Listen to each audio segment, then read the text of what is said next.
اب آپ نے پلان کس طرح کرنا ہے؟ آپ نے پلان یورپ کی سائڈ کے اوپر اگر آپ نے جانا ہے تو آپ جو ہے وہ مشورہ میرا یہ ہے کہ سب سے پہلے آپ جو ہے Egypt, Tunis, Azerbaijan, Thailand, Malaysia, ان کو آپ ان کی اگر آپ کے پاس انٹری ایگزٹ ہے تو آپ ایک ایسا پلان بنائیں کہ جو ملک ایک دوسرے کے ساتھ جیسا تھائی لینڈ اور ملیشیا ساتھ ساتھ ہیں، آپ تھائی لینڈ چلے جائیں، آپ انٹری لیں واپس آ جائیں۔ اگر آپ ملیشیا کے ساتھ سنگاپور جائیں، انٹری لیں واپس آ جائیں۔ اس کے علاوہ اگر آپ ملیشیا میں ہیں تو آپ انڈونیشیا جا کے ایک اپنی ٹریول ہسٹری بنا سکتے ہیں۔ تو یہ 3-4 ملک ایسے ہیں جو ساتھ ساتھ ہیں، ایک ہی ریجن کے ہیں، یہاں پہ آپ ٹریول ہسٹری بنا سکتے ہیں۔ تو یہ ملک ایسے ہیں جن کے اوپر آپ کا اتنا خرچہ بھی نہیں ہوگا اور شاید آپ ایک ہفتے میں اپنی ٹریول ہسٹری بنا کے واپس آ جائیں گے۔ اب آپ نے پلان اس طرح کرنا ہے۔ اگر آپ یو ای میں ہیں تو آپ جو ہیں وہ مصر چلے جائیں، آپ تیونس چلے جائیں، آپ اور بہت سارے ایسے عرب ممالک ہیں جن میں آپ جائیں، اپنی انٹری لیں اور واپس آ جائیں، اور آپ کے شاید اتنے پیسے بھی نہیں لگیں گے۔ سعودی عرب چلے جائیں، آپ بحرین چلے جائیں، آپ ان ممالک میں جب آپ جائیں گے تو آپ کی ایک ٹریول ہسٹری بنے گی، آپ گھوم پھر کے واپس آ جائیں تو آپ کی اس طرح ایک پاسپورٹ کی ورتھ بننا شروع ہو جائے گی۔ پھر آپ اس کے بعد یورپ کے کچھ ایسے چھوٹے ممالک کو ٹارگٹ کریں جہاں کا ویزا آن ارائیول مل جائے یا ویزا آپ کو جلدی سے جلدی مل جائے۔ آپ آذربائیجان کے علاوہ رشین بہت ساری سٹیٹس ایسی ہیں جو آپ کو ویزا دیتی ہیں، آپ ان رشین سٹیٹس میں جائیں، اپنی انٹری لیں، بیشک ہفتے کے لیے جائیں، 2 ہفتے کے لیے جائیں، اپنی ویکیشنز کو اس طرح پلان کر لیں۔ تھوڑے سے آپ کو جو پیسے لگیں گے شاید ویزا میں نہیں پیسے لگیں گے، ٹکٹ میں پیسے لگیں گے، آپ تھوڑے بہت سیونگ کر لیں۔ لیکن اگر آپ ایک نمبر کام کرنا چاہ رہے ہیں اور یورپ میں انٹری لینا چاہ رہے ہیں تو یہ چیزیں آپ کو کرنی پڑیں گی، اور یہ چیزیں ایسی ہیں جن کی وجہ سے آپ کے جو پاسپورٹ کی ورتھ ہے وہ بنے گی اور پاکستانی پاسپورٹ کی ورتھ بنے گی، ٹھیک ہے؟ تو پھر آپ یورپ کے لیے اپلائی کریں اور یورپ کی طرف نکل جائیں۔ اب آپ نے جب آپ کا یہ پورا پروسیجر آپ ایسا پلان کر لیں کہ آپ نے 1 سال میں کرنا ہے، 1.5 سال میں کرنا ہے، 2 سال، آپ آلریڈی کام تو کر رہے ہیں نا، آپ جاب کر رہے ہیں، ملیشیا میں جاب کر رہے ہیں یا آپ یو ای میں جاب کر رہے ہیں، تو آپ کا جو جاب کانٹریکٹ ہے وہ تقریباً 2 سال کا تو ہو ہی ہوگا۔ اب اپنے 2 سال کا اس طرح کا پلان کر لیں اور کوشش کریں کہ اگر آپ ملیشیا میں ہیں یا یو ای میں ہیں تو ورک ویزا کے اوپر ہیں تو اس طرح ٹریول ہسٹری بنائیں، اور یو ای کے ورک ویزا کے اوپر یا ملیشین ورک ویزا کے اوپر آپ کو ان ممالک کے جو ویزاز ہیں، ای ویزاز ہیں یا سٹیکر ویزا ہے، وہ آسانی سے مل جائیں گے۔ آپ جائیں، گھوم پھر کے واپس آ جائیں، آپ کی ٹریول ہسٹری مینٹینڈ ہو جائے گی۔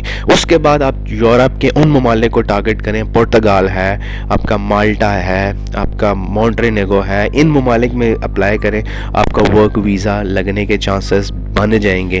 جب آپ ان ممالک میں پہنچ جائیں گے اس کے بعد آپ کو ڈاکومنٹیشن کر کے آپ وہاں پہ اپنا جو ویزا ہے یا اپنے ڈاکومنٹ ہے وہ آپ بنوا سکتے ہیں۔ اس کے بعد آپ کی مرضی ہے، آپ کے ڈاکومنٹ ایک دفعہ بن جائیں، آپ دوبارہ یو ای واپس آ جائیں یا دوبارہ ملیشیا واپس آ جائیں، آپ کی مرضی ہے، کیونکہ تھوڑا سا لیونگ کاسٹ ان ممالک کی تھوڑی سی زیادہ ہے، تو بہت سارے لوگ پیپر بنواتے ہیں اور اس کے بعد واپس آ جاتے ہیں، دوبارہ انہی ممالک میں رہ کے کام کرتے ہیں، جب ضرورت پڑتا رہتا ہے تو جاتے آتے رہتے ہیں اور گھوم پھر کے واپس آ جاتے ہیں۔ اس کے علاوہ اگر آپ کے پاس پاکستانی پاسپورٹ اور آپ پاکستان میں ہیں تو میں ایک ایسا ملک آپ سے شیئر کر رہا ہوں جس کی بہت زیادہ دھوم ہے اور یہ یورپ کا حصہ ہے، اور یہ بیسیکلی ان ممالک میں شامل ہے جن کا ویزا ریشو جو ہے وہ پاکستان سے 99% لوگ کہتے ہیں لگ جاتا ہے۔ بیسیکلی میں بات کر رہا ہوں سائپرس کی۔ سائپرس 2 طرح کے ہیں، 2 سائپرس ہیں، ایک ترکش سائپرس ہے، ایک جو ہے یورپین سائپرس ہے۔ میں بیسیکلی یورپین سائپرس کی بات کریں جسے ہم یونان عام زبان میں کہتے ہیں۔ آپ کو پاکستان سے ویزا مل جائے گا، آپ جائیں، اس کا ڈاکومنٹیشن کا پروسیس آسان ہے، وہ ڈاکومنٹیشن کا پروسیس بھی کمنگ ویلاگز میں انشاءاللہ شیئر کر دوں گا ویڈیوز میں۔ آپ کو یونان کا آپ کے ڈاکومنٹ بنتے ہیں، آپ یونان کے ڈاکومنٹ بنوائیں، اور ڈاکومنٹ بنوانے کے بعد آپ کی مرضی ہے، آپ ترکی میں کام کریں، آپ کی مرضی ہے، آپ کو وہاں پہ یونان میں اچھا کام مل جاتا ہے وہاں پہ کام کریں، یا آپ یورپ کی طرف نکل جائیں، اٹس اپ ٹو یو۔ لیکن ٹریول ہسٹری اگر آپ کی ہے اور آپ کے پاس اگر ٹریول ہسٹری لیٹس سپوز یونان کے لیے آپ کے پاس فریش پاسپورٹ بھی ہے تو آپ اس کے اوپر بھی جا سکتے ہیں، لیکن اگر آپ کی ٹریول ہسٹری ہے آلریڈی اور آپ یونان جا رہے ہیں تو وہاں سے آپ کا یورپ کے جو ویزا لگنے کے چانسز ہیں کسی بھی چھوٹے ملک کا وہ آسانی کے ساتھ ہو جائے۔ میں ہمیشہ ایک بات کہتا ہوں کہ آپ چھوٹے ملک کو ٹارگٹ کریں۔ ہمارے لوگ جو ہیں سوئٹزرلینڈ کو ٹارگٹ کر رہے ہوتے ہیں، فرانس کو ٹارگٹ کر رہے ہوتے ہیں، اٹلی کو ٹارگٹ کر رہے ہوتے ہیں، جرمنی کو ٹارگٹ کر رہے ہوتے ہیں۔ بھائی چھوٹا جو ملک ہے، شنجن کنٹریز 23 شنجن کنٹریز ہیں، آپ ان ممالک میں جائیں جہاں کا چھوٹا ملک ہے جو آپ کو جلدی ویزا دیتا ہے، جو کہ آپ کی ڈاکومنٹیشن میں آپ کو زیادہ تنگ نہیں کرتا ہے۔ ایک دفعہ آپ کے چھوٹے ملکوں کے ویزاز نکل گئے، ایک چھوٹے ملکوں کا آپ کو پرمٹ مل گیا کام کرنے کا، آپ کو ریزیڈنس مل گئی، ٹیمپریری ریزیڈنسی مل گئی، تو آپ اس کی بیس کے اوپر باقی یورپین کنٹریز میں بھی ٹریول کر سکتے ہیں۔ اور بہت سارے لوگ ایسے ہیں، بلکہ ایون ان کے اپنے نیشنلز ایسے ہیں جو اور اپنے ملکوں میں نہیں رہتے ہیں، وہ ان بڑے کنٹریز کی طرف چلے جاتے ہیں، لیکن کس بیس کے اوپر؟ ان کے پاس آلریڈی اپنے ملک کی پی آر ہوتی ہے۔